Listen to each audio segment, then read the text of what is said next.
Hello, I'm making this video to explain the basics of using the OpenVSP software, at least as much of the basics as I know about it. And I'm going to be doing this with a view to creating and flying model planes specifically, because that's what I've been using it for. I've done a couple of planes with this so far and they've been fairly successful, I think. This is the third one here. I haven't flown this one yet. It's actually ready to go, just waiting for some favorable conditions. So this is not going to be a professional tutorial or anything like that. Like I say, I can only tell you what I know, and we'll just leave aside the rest of the stuff that I don't know. This is one of these pieces of software that has a lot of complexity to it, and just about every time I use it I come across something that I have no idea what it is, even though I've spent a lot of time with it already. So this is what you this is where you get it from. There's a download link here, which I think it's just Windows and Mac for pre-built downloads. If you want to run it on Linux, which is what I'm doing here, you can build it from here. I think it was pretty simple. The requirements are just these two here. Actually, these other ones are, as it says, they're optional dependencies. By the way, if you're thinking that you could just import any old 3D model into this program and have it do an aerodynamic simulation, it's not really going to help you with that, because it's not a proper computational fluid dynamics simulator. The way it works is by summing the forces over airfoils and geometrical surfaces and coming up with the total to figure out how the plane would be twisted or rotated as it's flying. It does let you generate meshes that you could export and use with computational fluid dynamics programs like that. I think this one in the screenshot there is something like that. But it doesn't do that in itself. So basically, if you want to design a plane with this, you're going to be starting from scratch with your design in this program. Alright, first off, let's just see how we can manipulate this view. So the left mouse button will rotate the screen, or the scene, the model, whatever, and the right mouse button will pan, like this. The middle mouse button, or the mouse wheel button in my case, if you hold that down and move the mouse up and down, you can zoom. And interestingly, the mouse wheel itself does nothing. It's kind of weird. Anyway, that's how it works. And there's a few other things we can do with the view. So there's some shortcut keys here, so I'll just press these in quick succession so you can see what they do. They are F5 through to F12. So we've got F5, F6, F7, F8. So those are like the top views, and then F9 through to 10 will be the bottom and the back views, like this. Actually, F12 still shows you the view from the front. Seems like it would be more natural if this one showed you the view from behind like that, but anyway, that's how they work. And we also have a few other things here. We can do center, which will put the 0, 0, or the origin of the world reference point there in the center. There is F, which is fit on screen, which does that, and that will also make your rotation point around the sort of the average middle of the model, like that, which is quite convenient. And then we have also a set rotation center. So if you hit R, you'll be shown a bunch of points like this, and you can select one of these to be the new rotation center. So if I put it out here on the wingtip, like that, and now if I rotate the view, you'll see that the rotation center is around the wingtip. This can be quite handy in cases where you're zoomed in right like this and you're trying to work on something, and you don't want the whole model to rotate around its center. You want the view to rotate around this point here that you're actually trying to look at closely, like this. And under the window menu, we also have the option to have multiple views. The default is 1, like this. Let's just look at 4 to see what that looks like. So this is sort of a isometric. Yeah, the whole thing is isometric projection, by the way. You can't get a perspective projection, which is a little bit of a bummer. So what I mean by that is that, see, the width of the wings here is the same in this view. When I rotate them around like this, now normally in the real world, the one that's further away would look smaller, right? But the way this view works is that they're the same, so it looks a bit weird. It's alright when you're working on it, but when you just want to sort of stand back and get an idea of what it would look like, it doesn't quite give you exactly what it will look like. But anyway, this is 4 views that you can use. I don't typically do that because as I just showed you, we have these buttons that we can do that with quite quickly, so I just use those buttons to look at whichever direction I want. Okay, let's have a look at this geometry browser window. This is where you would add objects to the scene, and you can also delete, copy and paste and so on. And you would do that by selecting whatever kind of object you want to add there and clicking add. Now down here we can see a kind of a tree hierarchy going on, and if one of these objects was selected when you click add, the new object will be added as a child of that object. So let's have a look at what objects we have so far. This vehicle one, by the way, doesn't really seem to do anything. I don't know what that is. But if we select plane, we'll see that this is an object of type blank, so this secondary window will show up when you have something selected. You can select more than one thing by sort of dragging across all of them like this, or dragging across the ones you want to select. And in that case you'll have a group, and the only thing you can do with the group is change the location and rotation of it. I typically never really use that one, but I guess it's there if you want to use it. So anyway, a plane, it's called plane because I've named it plane in the Gen tab like this, so you can just give things your own name. But this is an object of type blank, which is what's showing at the top, so this is one of those. Now blank is just a point in space. You can see it there, it's highlighted in red. When I select this object, you'll see that little red dot show up. So you might think it's not particularly useful, but the thing that makes it useful is it has a transform, or a location and a rotation, and all of the objects that are added to this as children will translate and rotate when you move this. So I can do this to translate and rotate in this case, every object beneath it. So that can be quite useful. Let's go on to wing. Just move this over here a little bit so we can see what's going on. Alright, so when I have wing selected, you'll see that this time for a wing object we have quite a few tabs, and that's going to be probably the main focus of this video, I think. So we'll come to those a bit later on. We also have a fuselage. In this particular plane I have a disk which has no show next to it. So you can see when I select it, that's where it is, but it's not showing because I've said to so these buttons show and no show. There we go. Show, no show. These can be quite handy later on because some of the analysis functions, like the aerodynamic analysis, you can tell them to only consider objects that are currently being shown. So that's why I have this to no show, so that it's ignored when I'm doing the aerodynamics analysis later. Tail is one of these. Now you notice that this is a wing. There are no specific objects for fins or tails or anything like that. They're all going to be wings, and you just scale them down and you say that you want a certain kind of symmetry here, and you can rotate them and so on. So if you wanted to make two tail fins that are both vertical, they would be 90 degrees, and you would also want them to be at different Y locations like that. Oh, so I should mention here that the frame of reference that we're working in has X-axis will be the roll axis, Y is the pitch, and Z is the yaw. And I'm glad they leave that little marker there showing all the time, because I kind of forget about that quite often, so it's handy to just sort of remind myself. Anyway, so this is how you would set up different kinds of tail fins. Now, this is probably a good point to talk about the undo-redo capability of this program. Basically, there's none. If we look under here, we'll see undo parameter change, Control Z. So there is sort of an attempt being made at it, but you'll see if I do Control Z here. Oh, it worked. Oh, it worked. I wasn't really expecting that. What I've found is that it'll often work if you've made a change by typing the text in here. So if I change this to 50, and then I undo that, see what I mean? So the text was undone here, but it didn't actually do it until I selected away. And usually when you change things by a slider and undo it, it doesn't undo. See, now it did not undo. So it's really, really dodgy. Basically, forget about undo redo. Just be careful. But that doesn't stop you getting work done with the program. So yeah, just keep it in mind. As long as you know that you don't have much of an undo redo capability, you'll be okay, I think. Now, what the hell did I have this set to? Oh no, I think I had 0 and 40. Something like that. Alright, so the last object that I have here is a CG.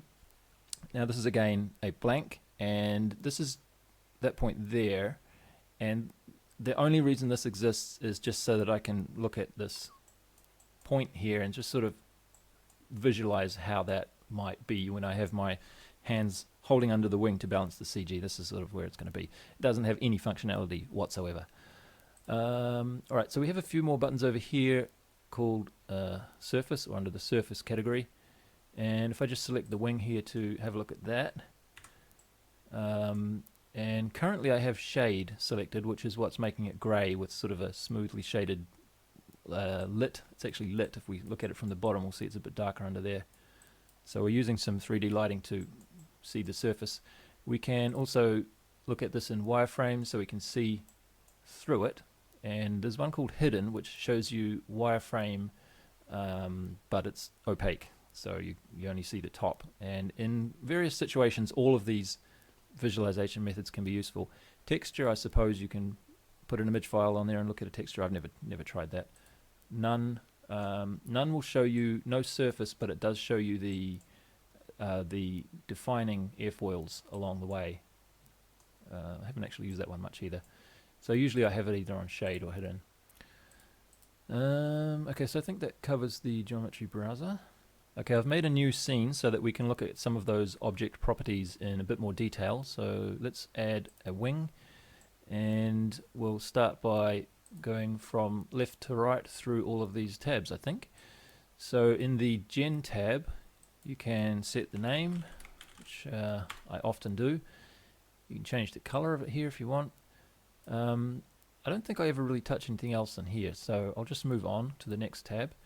In here we have the transform, which is the location and rotation, and you can change those by, like we saw, typing or moving the sliders.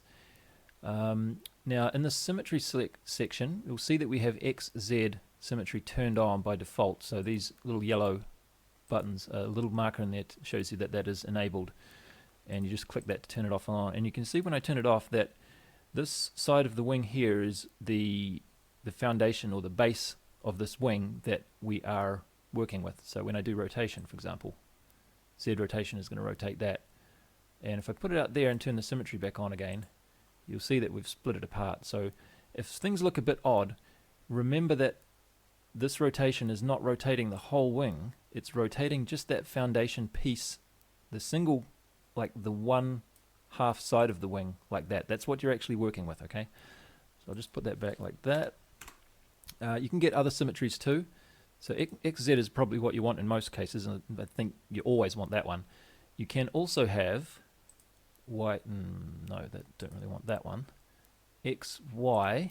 Now when I turn this on, it looks like nothing's changed, but that's because the wing itself is actually sitting on the XY plane exactly. So to see what kind of symmetry we got there, we need to, oops, not that one. We need to move the foundation piece up a bit like that. Okay, so now this is the result of the XY symmetry, and the symmetry is about this point here. So this dashed axis is like the world origin point, I think. Anyway, I'll just turn that off. Typically, we don't want biplanes these days, do we? We're modern day plane makers. What else can we do here? Okay, there's a scale factor, and if I set this to, for example, 2, and then hit accept, this slider goes back to 1, but the plane has changed size. And this can be kind of handy, I find, if you're aiming for a specific wingspan when you're making your plane. So typically I'm making planes that are within 1 to 2 meters wingspan, and this is a good way to just sort of scale the entire wing up without changing any of the shape of it. Down here we have attached to parent. Now by default this is none, so if this wing was attached to a parent and the parent was moved or rotated, it would not affect this wing. Typically if you're adding things as a child, you want the translation and rotation to carry through down this hierarchy, in which case you would turn comp on. I don't know what comp stands for, but I just found out by playing around with it that that's the one you want. Don't know what UW is either, but you don't want that one. It might work in some cases, but when you come to rotations, UW quite often screws things up. So comp, I think, is what you're going to be using here. All right, we'll move on to the next tab. This is where you can add control surfaces. I don't think I'm going to have time to get to that in this video, probably, so I'll just skip that tab. Plus, I don't know too much about it anyway. All right, so the next tab is the plan form. Here we can see the total wingspan is 36. Now there are no units, specific units, so this is not inches or centimeters or whatever. But for me, if I wanted, I typically work in centimeters, so I would set this to be, say if I wanted a 1.2 meter plane, I might start off by, what was it, transform, and I'd set this scale to whatever will give me 1.2 meters in this planform tab. The projected span, I think this just shows you, if you were looking straight down from the Z direction, what the span would be. Chord we can change here. Notice that it's changing the root and the tip together. So in the next tab we'll be able to change these separately, but this will let you change them at the same time, and it's changing them in a ratio relative to their current chord. So it's moving the root. The root is expanding quicker than the tip because it's already bigger, if that makes sense. I typically don't use this at all, but it's there if you want to do it. We have some other options here, so if we just look at the tip here, we can say the tip could be round or something like that. I don't use these much either. Incidence we can change. I also don't use that, but let's just see what it does. Since we're here, incidence will be like that. And put that back to 0. Incidence location, I suppose that will define the point. Okay, so 0.25, this is a value that is, it goes from 0 at the tip or the front, the leading edge, to 1 at the trailing edge. So if I put this to 0.5 and I change the root incidence here, you'll see that the rotation is working around the exact center of the wing here at the middle of the chord. And if I make this to 0.75, I suppose it will be somewhere more towards the trailing edge. Yeah. Okay, I typically don't use these much either, but anyway, that's where they are if you want to use them. Just put that back to 0. Tessellation control, this I think will define where these lines are in relation to the trailing and leading edge. Again, so this is a 0 to 1 value, leading edge being 0. Oh no, wait a minute, leading edge cluster, what does this do? Alright, so this is just moving those lines for the polygonization of this thing. This, I think, I've never really played around with this much, but now that I'm looking at it, it might be quite useful to put more lines toward the leading edge, which is typically where you want more definition around this curve when it comes to printing this stuff out and actually cutting pieces of foam. So something to keep in mind. Alright, let's move on to the wing section. Now for this tab you're probably going to want to be looking at it in this view, because this is the view that things are going to be mostly changing in respect to. Alright, so we have a selection at the top where we can move inward and outward on the wing between wing sections. Now at the moment we only have one wing section, so I will do split here to show us how that works. Now you can see we have a new red box here. It would be nice if this box was a different color to the overall box. They're both red unfortunately, but anyway, I'll split again. So now we have another section, and now you'll see that when I use these left and right arrows to jump between them, the selection box changes. So I'm looking at this wing section here, and a wing section can be given a span. So we're looking 4.5, let's make it 6. That will go like that, or let's make it 2 just to show us what happens when we do that. You can also change the root chord and the tip chords separately, like this. And this section, this number of U, whatever that stands for, this will put more or less lines in that section.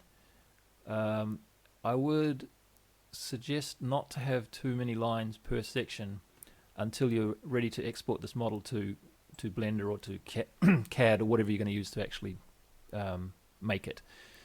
Because what this does is it slows down the simulation, the aerodynamic simulation program, because for every one of these lines here it's going to be running calculations to see what the air would do as it flows off the trailing edge at this point.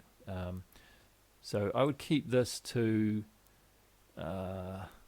if you have a straight line section like this, you really don't need more than about, say, 3 sections. Something like that would be enough. But when you've got everything sorted out, you can crank it up to something a bit more like that, and that will mean, especially if you have curved trailing edges and leading edges, as we'll get to in a minute, that will give you much more definition in your exported STL file. But for now, for most of the process while we're designing the plane, we'd keep it to a minimum. If it has a curved trailing edge or leading edge, you might want to increase that a little bit though. But for a straight section, it makes no difference how many of these divisions there are. Oh, we also have a root cluster and tips cluster. What's this? Oh, I see. So this is for the span-wise divisions. We can cluster them more towards the root or the tip. I typically don't bother with that, so I'll just leave it as a 1-to-1 ratio. Alright, so sweep. We can change the sweep of this section. And it's changing the leading edge sweep. So if I put this to 20 degrees, this angle here will be 20 degrees. You cannot do anything about the trailing edge. Oh, well, what's this here? No.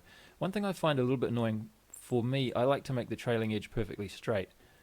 So one way to do that is by changing the sweep, or the, in this case it would be the tip chord, wouldn't it? So I can change that to be, give me a roughly straight trailing edge. But then, let's say later on, I'm not happy, I want to change this sweep to be a little bit less. So I would change it like that. Now my trailing edge is not straight. It would be nice if there was a way to just sort of keep the trailing edge at the same position when you change the sweep, but I don't think there is a way to do that. Okay, so twist. Let's look at twist in this view. And now we're looking, see what I mean? It's not very clear which, I know because I've used this quite a bit that we're looking at this section still. Obviously that's, if we look at it like that we can see it, but in this view it's not so clear. Oop, where's it gone? Okay, there. Alright, so let's put a ridiculous 20-degree twist in here, and we're probably going to have to look at it from another angle to fully appreciate what happened there, but that's twist. I do use that a little bit occasionally, but not that much, obviously. And again, the twist location, we can change that to be closer to the trailing edge. So if we put it right at the trailing edge, we'll see that the trailing edge remains basically straight. And if we put it right at the leading edge will remain straight-ish. Yeah. And the twist is all gone to the back. Anyway, we don't really want that much twist. Alright, and finally we have dihedral, which I will again look at from this direction. So let's put a bit of dihedral. Again, we'll go ridiculous just so that we can see what it does. Well, that's not so ridiculous actually for dihedral, is it? But anyway, that's what dihedral does. And you can also check this checkbox here, rotate foil to match dihedral. So what we've done here is that all of the airfoils are vertical, so they're perfectly in the XZ plane, and you can, like, it looks a bit odd there perhaps, but if we check this, we'll see that the foils are now sort of rotated to match dihedral. They don't match it perfectly. That's interesting. They've matched it all the way along.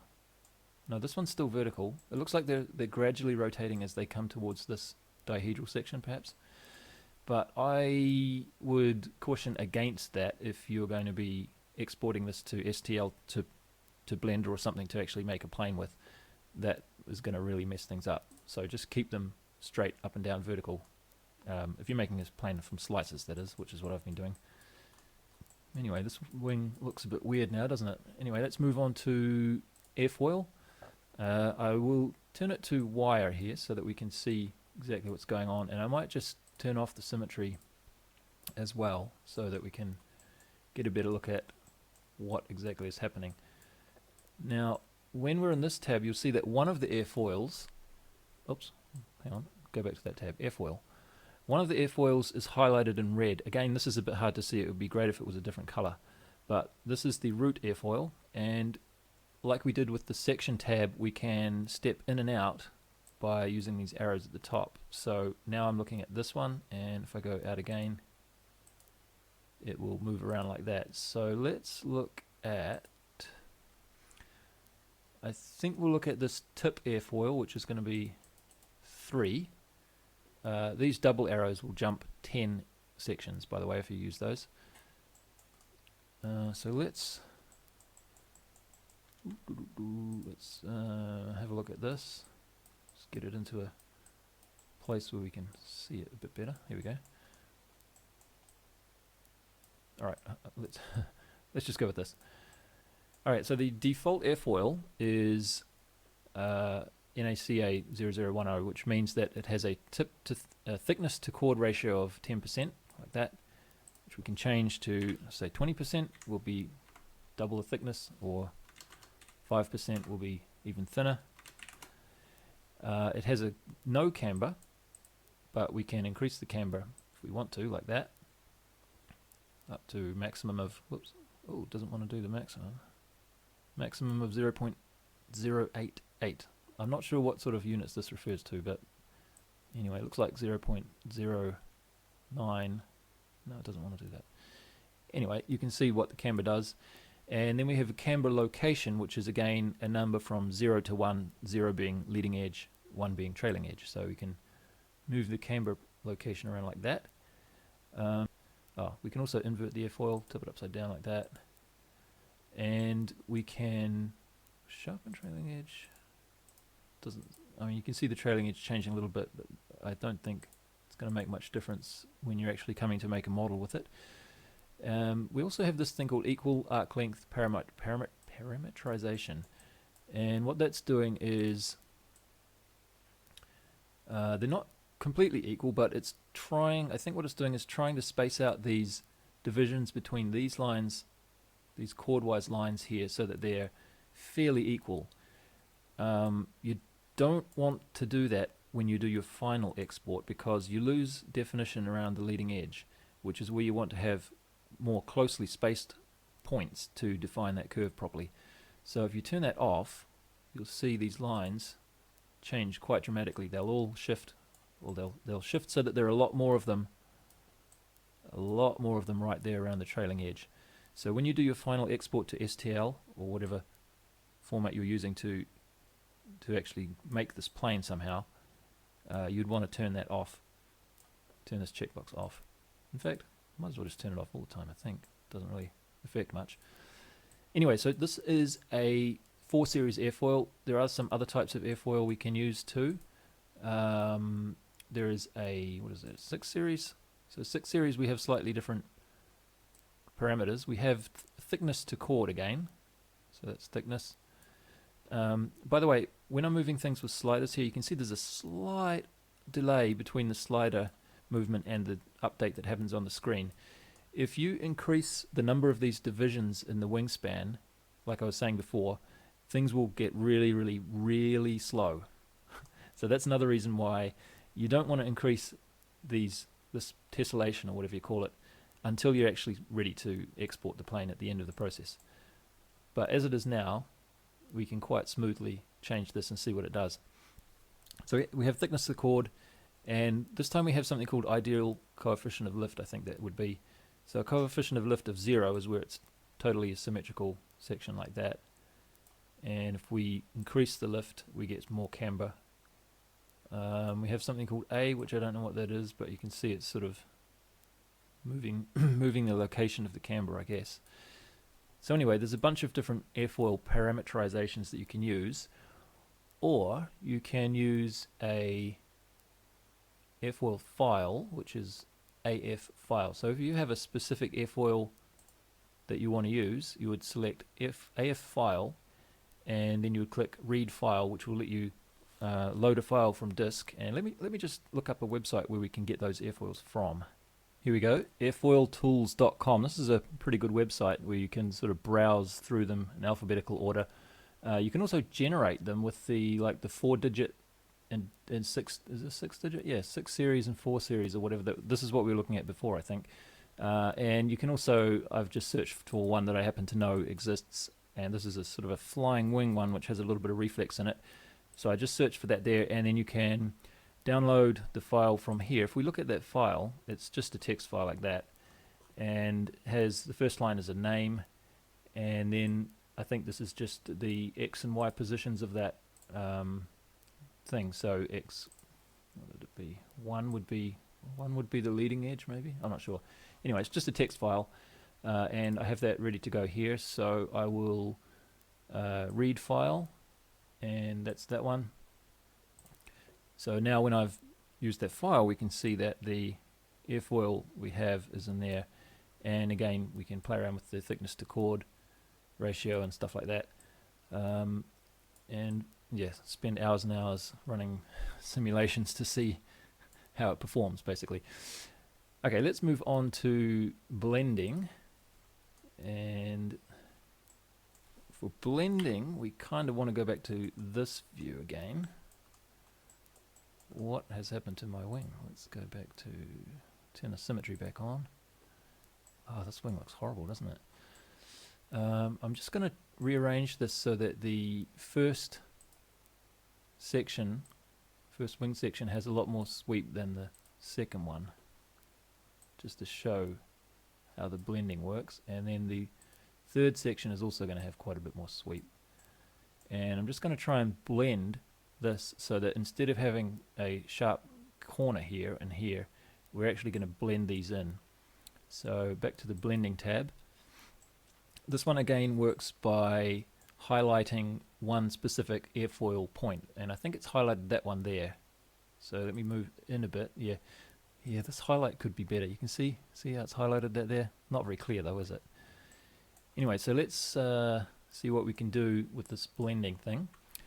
There is actually a tutorial by the people who make this program on YouTube specifically about this whole blending tab here. If you want to look at that in a bit more detail, I'll link to that below.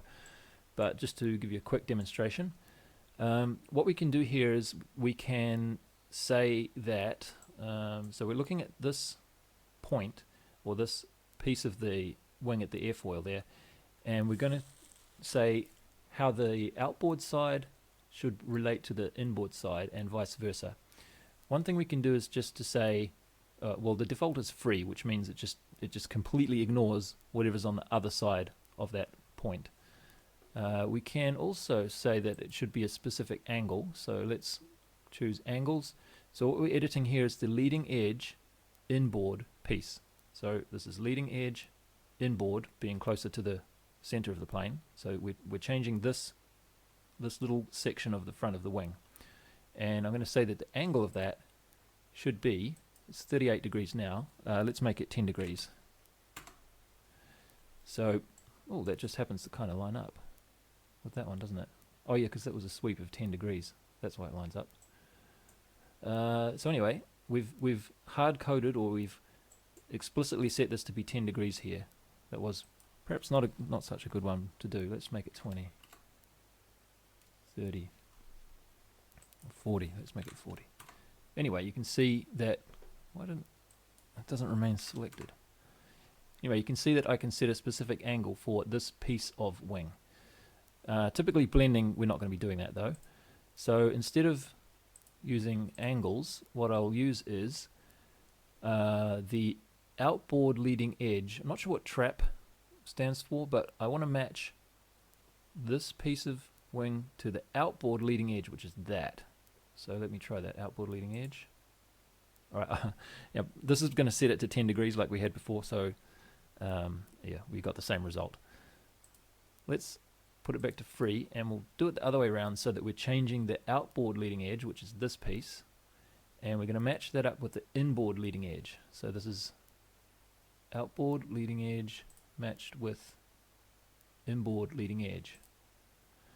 Now this has made it so that this piece here is matched up with this as best it can, and you can also specify weight here. So if I change the weight to 0, or strength I've called it, if I change the weight to 0, this blending is just completely disregarded, and we've ended up with just a straight line again.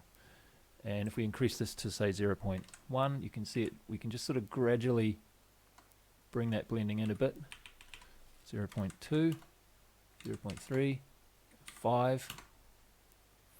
I think values more than 1 don't make sense, so it's gone a bit weird there. But if I make it 1, 1 means that it's going to completely match this angle at that point there. So that's how that works, and basically the trailing edge is the same. So let's move out one airfoil section. So now we're looking at this point, and let's say I want to have it so that the trailing edge comes along here and it's straight, and then instead of going in a kink like that, it's just going to sort of curve in a bit here and then go out to there. So I want to modify the inboard trailing edge here to match the outboard trailing edge, like that. So that gets me the result I want. Now, as I mentioned before, when we're doing blending and we have curves, we might actually want to increase the number of tessellations that we have in these wing sections, because even though we have this line here, the black line is the ideal blended line, we can see that because we only have 3 tessellation sections in this piece of wing, the actual trailing edge that we've ended up with for the aerodynamic simulations is not really following that curve exactly. Probably doesn't really matter, but if you wanted to improve that, I think it was, where was that? Section. So we could change that to be something a little bit more like, whoops, I'm looking at the wrong wing section. Which one is it? This one. Alright, so if we increase the sections there, we can see that the actual blue lines that we're going to be simulating aerodynamics with will match up with the black curve a bit better. But like I say, it doesn't really matter too much, so I would leave that at whatever I had it on, 3, 2, 4. Alright, so that's blending, and that's a pretty neat feature, and that's how you get cool things like Home Slice 2 and some of the other planes that I've made. You can get nice curved round off your wingtips like that too if you want to. Alright, so modify, this is going to be a long video. Modify lets you put another change on top of that. I really don't use this very often because it sort of messes things up more than it helps, but one thing I have done occasionally is this theta will rotate that section of wing. So we're working on the airfoil section here. So let's go back, let's put that back to 0. So it's the airfoil section with the red highlight on it, not the box. Let me just move the box away so it's a little bit confusing with these highlights. It would be nice if this box wasn't showing when you're working on an airfoil section like this, because it's sort of, I got a bit confused just now. I thought I was changing the box section, but what I was changing is this line here that's highlighted, and I was changing the theta of that, and what that seems to do is it just rotates it up and down with the leading edge being the pivot point. So in that respect it's very similar to what we had with twist and twist location in this other tab. So I'm not sure what difference this is to the twist. If you have a twist with a value of 0 for the location, I think that you give the same result as this. What's this one? Scale. Alright, scale, that's pretty obvious. I think I'll just ignore the rest of these. I'd never really changed them at all. Right, so that brings us to the end of the tabs for the wing. And what the hell did I do there? Oh, scale should be 1. Sorry. There we go. Okay, let's add a fuselage to this scene and see what we can do with that. Starting from the Gen tab, again we can just name it and change the color and stuff. The Transform tab, we can move it around and rotate it, and symmetry? I guess we can do symmetry. Yeah, kind of. Not really any point to, I suppose, but yeah, so you can do all the same stuff there that we did with the wing. The sub tab I will skip over for now. I'm actually going to go to the cross section tab first here, because this is a little bit easier to explain what we're dealing with, and then the design and the skinning tabs are a bit more finer details that we'll get to after that. And I will also turn off the surface display, so I'll set that to none so that we can see exactly what we're dealing with the cross section. So there are actually 5 cross sections here. There's the 3 circular, or actually elliptical. If we look at them from the front, we'll see they're actually ellipses, and there's actually another 2 which are the front and the back points there. So the one that we're looking at right now, the one that we're modifying, is cross section 0, which, although we cannot see anything, is this one here. Unfortunately, like I say, the highlights are not that great here. So if I go to 1, we'll see that this circle here becomes red. and so on. Anyway, so we're modifying this one at the front here, and we can change that from its default value of point to something else, so circle, or the diameter is 0, isn't it? So we can make it a circle or an ellipse or a fuselage file. Yep. No, it doesn't want to do that. What sorry, airfoil file is what I was looking for. Airfoil file. I think we can do this too. So I can change this to my flying wing reflex airfoil like that, which is not very useful, but I mean, you know, just to let you know what you can do with these. I'll put that back to a circle, like so, and we can also rotate and spin these. So I'll turn the surface back on because we kind of need to see what's going on here, and I'll move in one section to modify this section. You can also insert sections here if you want more, so you don't have to, you're not just stuck with the 5. You can insert, cut, copy and paste. I don't know exactly how these work. Let's try insert. So it looks like insert has given us one more after the one that I had selected. I think is how that worked. Why is there another one there? I don't know. Anyway, you can add more if you want to. That's the point. So let's go back to this one again, and we'll just quickly see what the rotations do. So that's rotating in X, Y, and Z. So you can do some really funky stuff. Spin. Spin, it looks like it's leaving the cross-section in the same place, but it's modifying the path that the blue lines on the surface take to get from this cross-section to the one after it.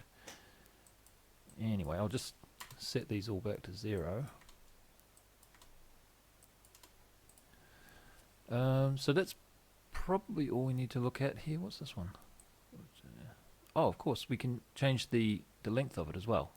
Yeah, there we go. Or the location of it, rather. So this is the X location. Then we have the Y location and Z location. So they've given you the option or the ability to make some pretty wacky fuselages.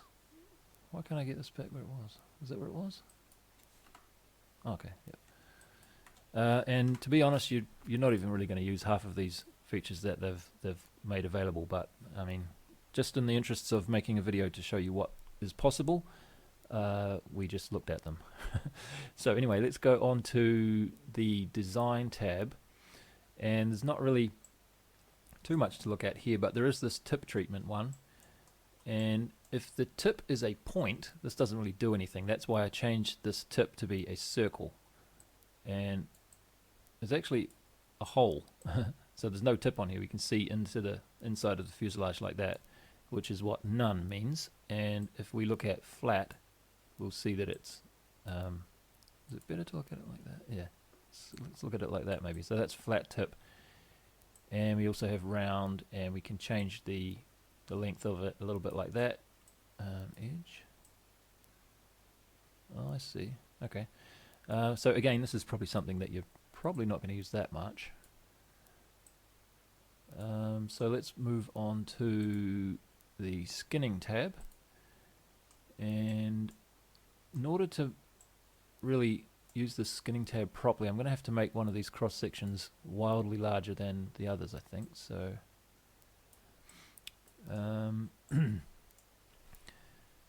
you can see that it already does a kind of a blending. So I've just changed the height of that section there, and it's nicely curved around. So you don't really need the skinning too much, to be honest. But let's say you weren't happy with the way this section here, the angle of this section meets up. So let's say we want to change it so that, let's go back to skinning, and we are looking at this from the left side, and we are about to modify the top side. So we can change the angle. At the moment this is 0, and we're talking about the angle of this transition here is currently 0. When I change that, let's just see what it does. Oh, whoops. I was looking at the wrong one. Let me go to the next cross section. Alright, so this is what I was looking at. This is what I thought I was going to change. So when I change this angle, you can see that if I set it to say 30 degrees, we need a little bit more tessellation to really look at this properly, don't we? Where was that one in here? Let's turn, I think it's this one. Let's turn that up so we've got some more points to give us a bit more of a smoother line there. So anyway, this skinning, now we're looking at this one. Okay, so this 30 degrees that I set, it just says that I want this transition to be a 30-degree slope. Again, probably more features than you need, but like I say, since I'm showing you what it does, this is what it does. And you can do that for the left and right sides as well. Now the reason that the bottom is also changing, see this is top side, and I'm changing the bottom and the top at this point. And the bottom is changing because this checkbox here is enabled, which is top to bottom symmetry, which is why all these ones here are grayed out, because they're going to follow whatever I've done for the top side. If I turn this off, I can change the bottom edge separately like that. Anyway, so that's how fuselages work. Well, that should cover the basics of adding and manipulating the most common objects in the scene. I also wanted to look at the VSP Aero component of the software, which is the aerodynamic analysis part of it. But this video is getting pretty long already, so I think I'll have to break it off here and continue with that in the next video. So see you there.